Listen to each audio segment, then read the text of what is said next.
Hi, today I have some yarn dyeing to do, so I'm going to bring you guys along with that. But I got a special request to dye yarn, one of my bases, or one of my colorways, the Aurora Borealis.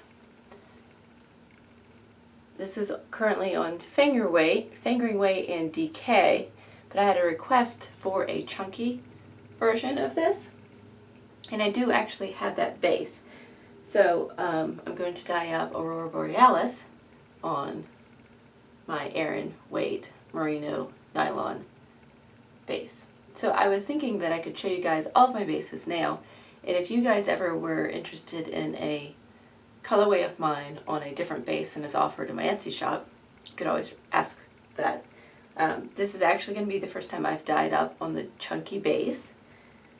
So I'll let you know how that goes. Hopefully it will be similar. Of course, each base ends up having its own slight variation of the colorway, because just the different yarn texture and yarn size takes up the yarn just a little differently.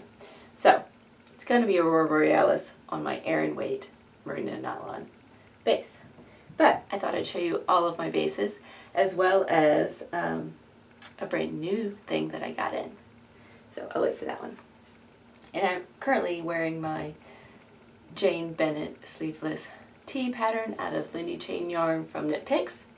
Held double. The pattern is mine out there on Ravelry and Love Knitting. Okay, so we'll start with this same base. Is my fingering weight sock yarn base. It is 463 yards per 100 grams, and it is a 2-ply merino nylon, 75% merino, 25% nylon. It is squishy, and I typically get 2 pairs of socks out of my sock yarn sets that come with the 100 grams and the 20 grams minis, contrasting color. So it goes quite a long way, which is nice. And this is what I am knitting my Ghost Horses sweater out of. If you saw my last couple of podcasts, I've been showing that. And I have that in this yarn base in Coffee with Cream and the Mexican hot chocolate for that sweater. And that's working well.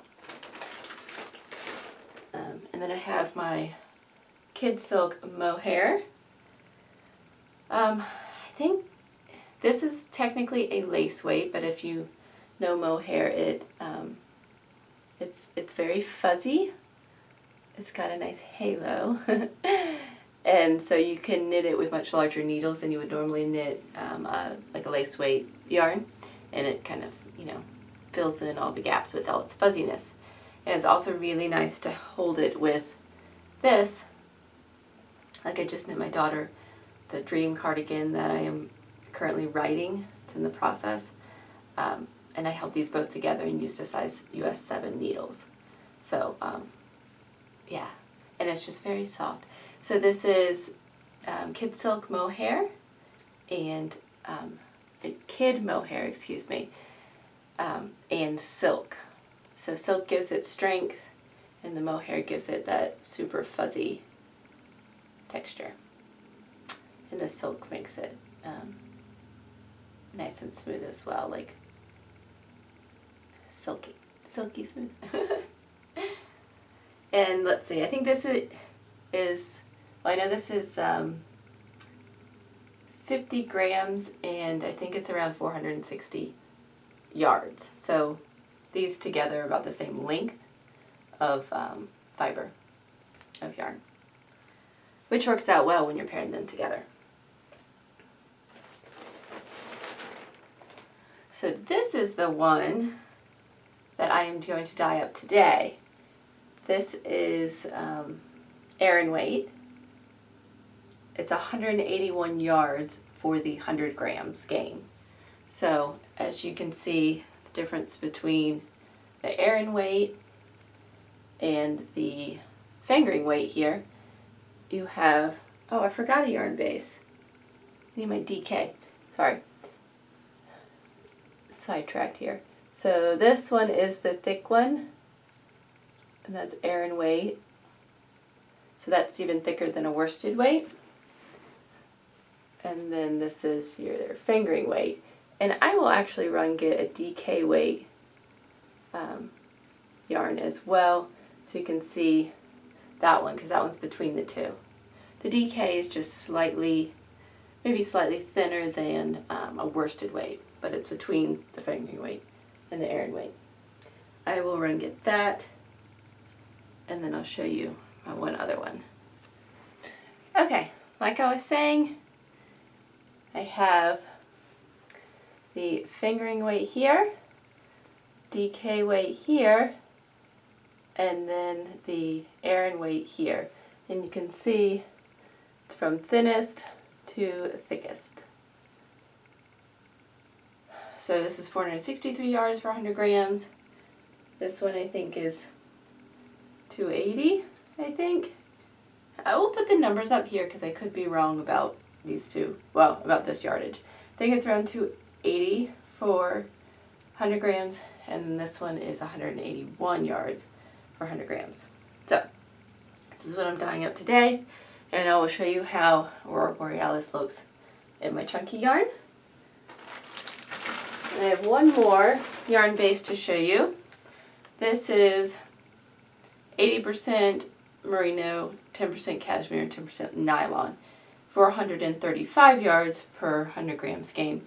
So that is just a teeny bit chunkier than my other fingering weight. But this is super buttery soft because it has cashmere in it. So it is a 4-ply.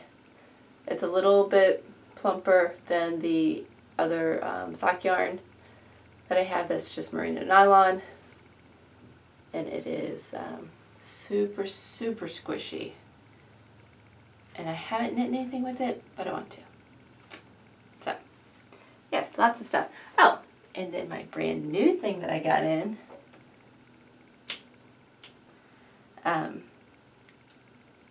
I just opened the box of this, and this is Surrey alpaca. I'm not doing a good job closing my barn door here.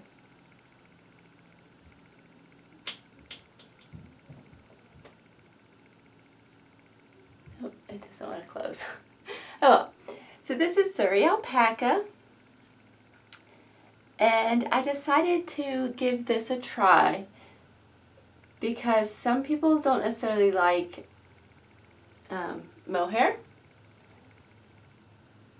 And mohair comes from a goat, and Surrey alpaca obviously comes from alpaca. Some people don't like alpaca. I like them all. This is extremely soft and squishy and fuzzy, and it has a similar, it has a fuzziness like the mohair does. So here's the alpaca, and then here's the mohair. So you can see fuzziness on both of them. But I would say, how to describe it? I feel like this one, the fuzz or the halo on it will get squished down more, like sticks to itself a little bit more. Whereas the mohair really tries to kind of fill the space it's given. So if you knit it in a very open weave, I feel like the mohair really, like, its fuzziness just, you know, really fluffs out. Now I haven't experimented a lot with the Surrey alpaca. My daughter's, it's a little Nancho by Casa Pinka, I think, that I made, has stripes that are Surrey alpaca. I think that might have some silk in it too. And that is super, super, super, like, buttery soft, like silky soft. Maybe silky soft's not the right word. I think buttery soft might be the right word. And she really loves that. So I decided it would be fun to give it a try. I have not tried dyeing this up yet, so yeah, I think I will offer it as in just the natural color in the shop for now, because I have new yarn dyes I want to test out. I'm going to test those out and dye up some new colorways on my fingering weight stuff first. Yeah, but this I think is going to require a lot of delicate, because this is superwash, and DK is so fingering weight, DK, and my Aran weight are all superwash merinos with some nylon in there. But the cashmere sock is not a superwash. I don't believe. I'll double check that one. And mohair is never really a superwash, and this is a non-superwash as well. So that means they have to be much more delicate in the handling of them, and as you can see, without even handling it at all in terms of dyeing it up, it already is very sticky. The fibers want to stick to each other. So I feel like it's going to be quite delicate to make sure it doesn't felt and stick together. And even if I'm delicate, I mean, just without doing anything with it, it is sticky. But that does mean that if you knit it up in a nice loose weave of something you want it to be kind of sheer, you know, you'd still have, it would stick to each other and give that nice, like, you know, fuzziness and warmth. And yeah, so very excited about it, but not going to tackle the yarn dyeing of it yet today. But the natural color will be available in the shop. And now, oh, my phone.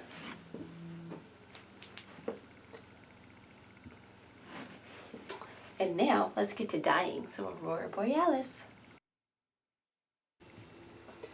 Alright, as I told you before, I am about to dye up some Aurora Borealis on my Aran weight chunky merino nylon base, superwash merino nylon base.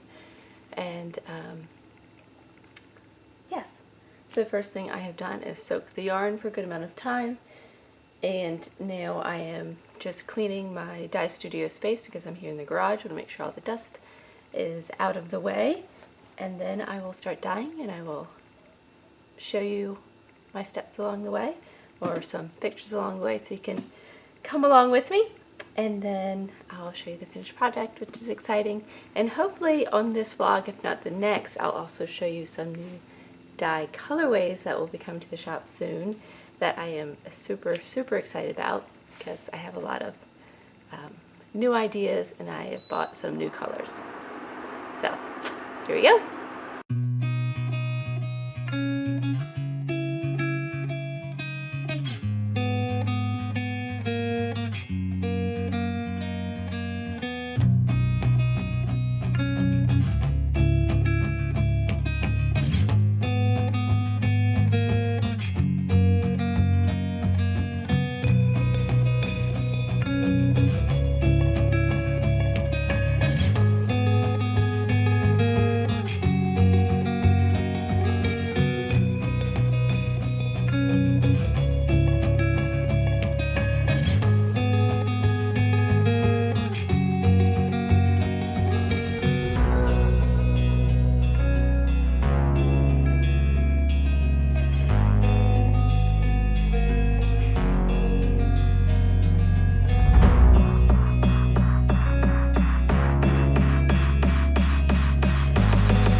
So I just have mixed up a few of my brand new dyes, and so I will show you some of those in the cups, and then I'll show you what it looks like when I apply it to my yarn. I'm trying to figure out how I want to do things and what I want to do with this new dye and this new colorway that's going to be in the shop soon. But very exciting, and it's super exciting to go from like the dye powder and then you mix it with the water if you're doing a solution, and it's cool to see it change color. But I will take the camera over here so you can see the colors. So I'm watching Molly from Homespun House while I'm dyeing yarn today, and this is, it looks much darker in the cup than it's going to be. This is a nice light blue, and this is going to be a light green, and this is a hot pink. And it's kind of cool because you go from like this colored dye powder to a green, and like this nice bright pink is kind of purpley, and then it's going to be nice bright pink. And it'll be really cool to show you guys the difference between these in the cup and then after it's on the yarn. So just give me a few more minutes.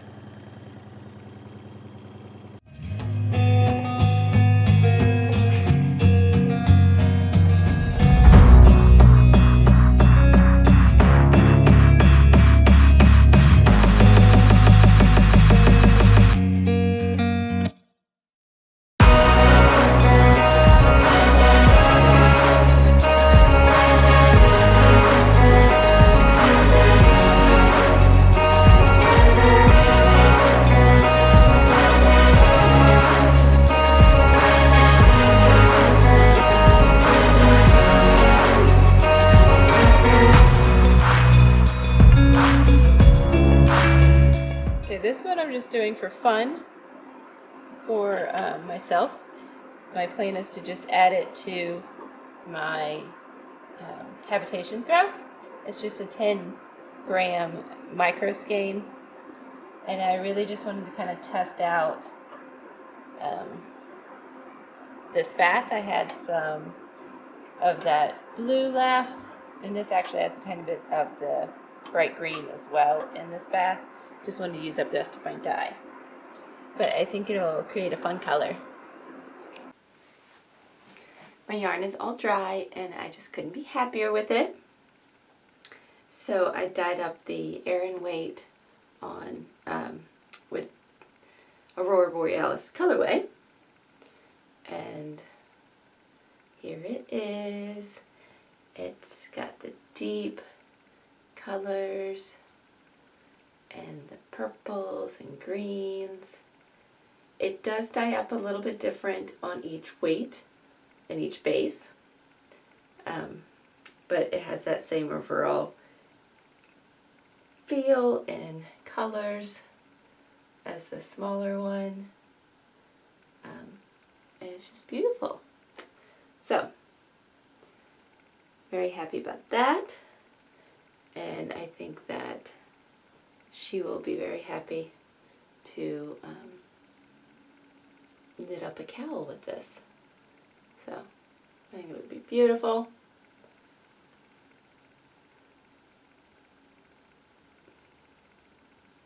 Maybe I should twist up a skein for you.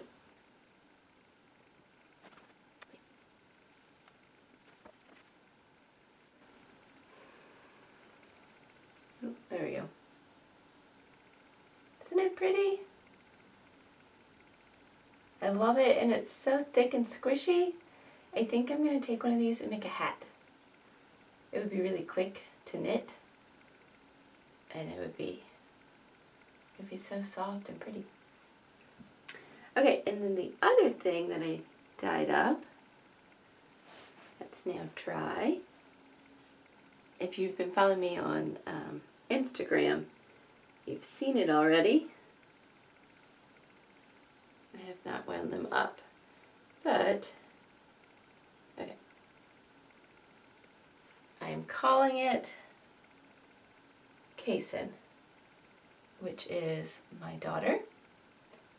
She is she has a very vibrant personality, she's very, her emotions are like strong.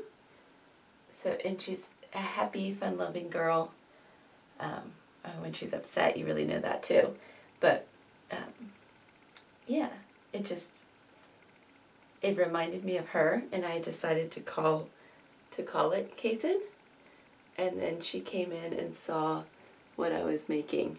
I hope the colors are actually showing up well. It doesn't look all that great on my little screen here, but I'm hoping on the computer it does.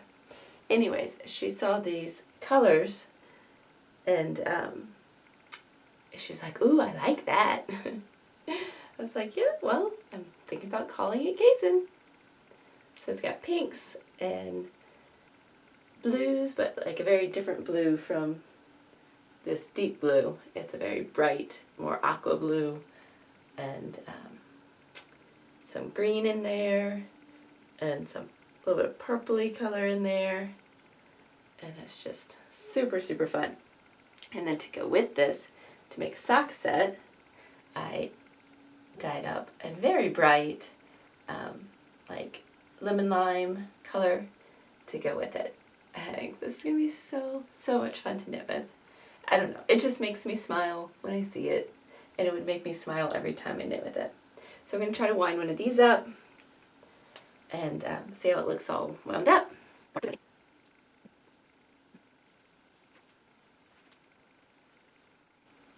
it is. You can see all the greens, there's a little bit of orange in there, the bright pops of pink, the bright blue, and some purples. Sorry, my phone buzzed. Okay, and then we have the mini skeins. The mini skein is 20 grams. The main skein is 100 grams. So you get them together if you do a sock set, and then you get 120 grams.